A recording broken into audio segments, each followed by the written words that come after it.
Hi guys, I am Alisha Gupta. और आज हम बात करने वाले हैं एक ऐसे टॉपिक पे जो हर नीट एस्पायरेंट का क्वेश्चन होता ही होता है, दिमाग में होता ही होता है ये चीज कि सिलेबस कैसे कवर करना चाहिए, क्या करना चाहिए, कब तक कवर करना चाहिए एंड कितना टाइम देना चाहिए।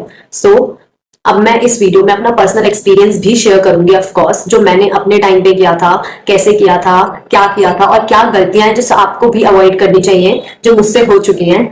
So if you are NEET 2026 aspirant, so sit tightly because this video is going to help you a lot. Most of the questions जो मेरे डीएम में मेरे से सब पूछते हैं कि सिलेबस को हमें कब तक रैप अप करना चाहिए। यस, सो देखो गाइस, आइडियल टाइमलाइन तो होती है कि आप नवंबर के या दिसंबर के एंड तक फिनिश कर दो या जनवरी के स्टार्टिंग तक। एंड आई नो हर किसी ने बैच ले रखा होगा, किसी ने पीडब्ल्यू के बैचेस ले रखे होंगे, किसी ने किसी इंस्टीट्यूट का ले रखा होगा, किसी ने अनअकैडमी का ले रखा होगा और बहुतों ने ऑफलाइन इंस्टीट्यूट भी ज्वाइन कर रखा होगा। और हर जगह जो सिलेबस है वो कंप्लीट होते होते फैब मार्च तक आ जाता है। मैं आपको बता रही हूँ, मैंने भी पीडब्ल्यू का बैच लिया था, उसमें भी जब हमारा सिलेबस कंप्लीट हुआ था तो वो खिंचते खिंचते खिंचते मार्च तक, फेब तक चला गया था।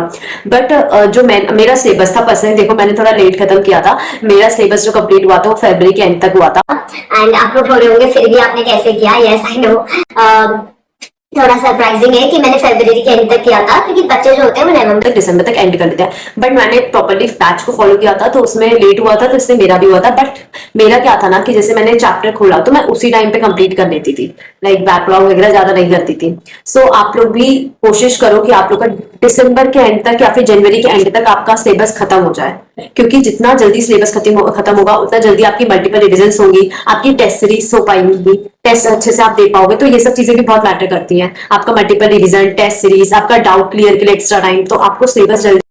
अब आता है हम लोग का मेन पार्ट कि सिलेबस को कवर कैसे करना चाहिए। यस, कि आपका क्या होगा, कैसे होगा। देखो मैं आपको अपने टाइम की स्ट्रैटेजी शेयर करती हूँ जो मेरे लिए जेन्युइनली काम भी करी थी, ऑफ कोर्स तभी अच्छे नंबर भी हो पाए। सो आई मतलब कि पहले मैं आपको बताती हूँ कि आप लोग को क्या करना है। लाइक देखो, NCERT is must, you know, और यू नो कि एनसीईआरटी आपको करनी है। And then I would say कि आप लोग जो चैप्टर्स है ना उसके कॉन्सेप्ट्स पे पकड़ बनाओ, छोटे छोटे कॉन्सेप्ट्स को बहुत अच्छे से करो। एंड जो आपके चैप्टर्स है, हर चैप्टर को कंप्लीट करने के बाद 15 डेज के गैप पे दोबारा से रिवाइज करो, पीवाईक्यूज लगाओ, क्वेश्चंस लगाओ। और जैसे मान लो आपका एक चैप्टर आपके बैच में कंप्लीट हुआ है, इंस्टीट्यूट में व्हाटएवर आपका चैप्टर कंप्लीट हुआ, आप उस चैप्टर को पूरा गो थ्रू करो, पूरा अच्छे से रिवाइज करो, उसकी जो डीबीपी पेंडिंग है वो करो, अपने बैकलॉग्स को क्लियर रखो। गाइस देखो, बैकलॉग ना बहुत एक बड़ी चीज है, ठीक है।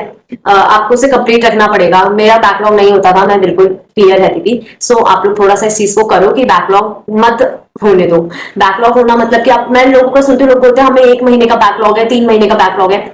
हाँ, अगर आपकी तबीयत नहीं खराब है, आप नॉर्मल, तो आप कैसे बैकलॉग करो। बैकलॉग अगर 1-2 क्लास का होगा, मेरा भी होता था, मैं भी कहीं चली गई, क्लास शुरू हुई तो मेरा भी बैकलॉग होता, बट उसको कंप्लीट करो ना। वो 1-1 महीने का कैसे चल रहा है, आप एक दिन में ज्यादा लेक्चर्स हो, अपना कंप्लीट करो। और लाइक डीपीपी का जो बैकलॉग वगैरह होता है उसमें आई वुड सजेस्ट कि मान लो आपकी कोई डीपीपी छूट रही है किसी भी चैप्टर की, तो आप उन चैप्टर को जब कंप्लीट कर चुके हो, बैच में हो चुका है, अब आप उसको रिवाइज करने बैठोगे खुद से, उसके एनसीईआरटी रीड करोगे, उसके क्वेश्चंस लगाओगे, तो उस टाइम पे वो डीपीपीज कंप्लीट कर दो और उसके क्वेश्चंस लगाओ, पीवाईक्यूज करो, जगह जगह जहां से आपको क्वेश्चन मिले वहां से क्वेश्चंस लगाओ। बस आपका बैकलॉग ऐसे क्लियर रहेगा। अपना बैकलॉग क्लियर करके चलो गाइस। कि लाइक कौन सी मिस्टेक्स हैं जो आप लोग को नहीं करनी चाहिए। लाइक गाइस मैं अपने जेन्युइनली बताऊं दिल से, तो मैंने भी अपनी नीट प्रिपरेशन के दौरान जो गलतियां करी थी, अब मैं आप लोग को बताऊंगी कि आप लोग वो चीज ना करें। सो देखो, पहले तो मैं चीज बोलूंगी कि आप जो सब लोग टेस्ट सीरीज डिले करते हैं, लाइक स्टार्टिंग में मैंने करी है कि अभी तो ये चैप्टर नहीं हुआ है, अभी मेरा ये सिलेबस नहीं हुआ है, टेस्ट नहीं देते हैं, ये करते हैं, ये चीज नहीं करनी है। आपके पास जिन चैप्टर्स आ रहे हैं आप उसका टेस्ट दो, बट एट द टाइम मेरे को सही टाइम पे पता चल गया कि ये नहीं, अलीशा तो ये गलती कर रही है, तो मैंने उसको ठीक कर लिया था।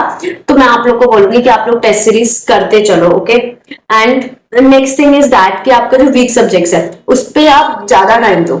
वीक सब्जेक्ट्स पे ज्यादा टाइम का मतलब है कि जो वीक सब्जेक्ट्स हैं उनको ज्यादा टाइम दो और जो स्ट्रॉन्ग है आपके उनको कम। लाइक जैसे मेरा बायो सब्जेक्ट था, बायो मेरा जल्दी हो जाता था, बट फिजिक्स में टाइम लगता था। So I give more time on the physics. मेरा ना, मैंने आप लोगों को अपनी पहली वीडियोस में बताया, मेरा बहुत टाइम जाता था फिजिक्स में। तीनों को इक्वल टाइम नहीं देना। आपका जो वीक है उसको आप ज्यादा दो, जो स्ट्रॉन्ग है उसको कम दो। बायो क्योंकि आप एक बार याद करोगे, आपको रिवाइज करने में भी टाइम नहीं लगेगा। एमसीक्यूज लगाओ, आपको खुद पता चल जाएगा आपको याद है कि नहीं है। सो ये चीज आप लोग को करनी है। और मैं आपको सच बता रही हूँ, ये सब चीजें आप, ये मिस्टेक्स अपनी अवॉइड करोगे ना, तो आपका लास्ट टाइम का जो प्रेशर क्रिएट होता है ना, आप उससे बहुत बचोगे। सो चाहती हूँ, सिलेबस कंप्लीट करना is not a rocket science. बस आपको कंसिस्टेंसी चाहिए, थोड़ा सा स्मार्ट वर्क चाहिए, थोड़ा सा हार्ड वर्क चाहिए। उसको रॉकेट साइंस मत बनाओ। सिलेबस कंप्लीट करने से ज्यादा इस चीज पे फोकस करो कि आपकी रिवीजन अच्छे से हो। सिलेबस कंप्लीट करना is not the motive. Motive is कि आप जितना पढ़ रहे हो उतना अच्छे से पढ़ो। मैं जो पढ़ती थी उसको अच्छे से पढ़ती थी। सो जो लोग बोल रहे हैं अपना सिलेबस जल्दी कंप्लीट करो, नहीं, आप हबड़ तबड़ में चैप्टर्स कंप्लीट करते जाओगे, उसका कोई सेंस नहीं बनेगा, आपके कॉन्सेप्ट्स क्लियर नहीं होंगे, तो वो नॉन सेंसिबल चीज है। अगर आपको कह रहे हैं जल्दी जल्दी सिलेबस करो, तो वो चीज आप मत करो। सिलेबस कंप्लीशन को मोटिव मत बनाओ। मोटिव इज कि हमें चैप्टर्स पे पकड़ बनानी। मैं भी आप ही की तरह पहले एक नीट एस्पायरेंट थी। मैंने भी वो प्रेशर फील करा है जो आता है, मैंने भी वो प्रॉब्लम फेस करी है जो आप लोग कर रहे हो। इसलिए मैं आप लोग को उन सब चीज़ों से बचा रही हूँ, क्योंकि हम 100 लोगों की बातें सुनते हैं और हमारा माइंड कंफ्यूज होता है कि क्या करें। लाइक कोई कह रहा है सिलेबस कंप्लीट करो, कोई कुछ, बट मैं जेन्युइनली बता रही हूँ, सिलेबस कंप्लीट करने को मोटिव मत रखना।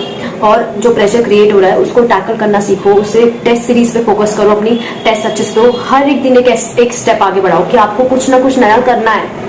लाइक मेरा नया रहता था, टारगेट रहता था कि मुझे आज ये टारगेट कंप्लीट करना है। सो आप लोग भी वो चीज़ बनाओ, छोटे छोटे टारगेट्स को कंप्लीट करो, आप लोग का नीट क्रैक होगा। बस उस चीज़ को करो। And remember, if I can do it, can you. So guys, just be with that. And मिलते हैं अब आप नेक्स्ट वीडियो में। नेक्स्ट वीडियो में भी कुछ ऐसी स्ट्रैटेजीज के साथ जो मैंने करी थी मैं शेयर करूंगी। So all the best future doctors, bye.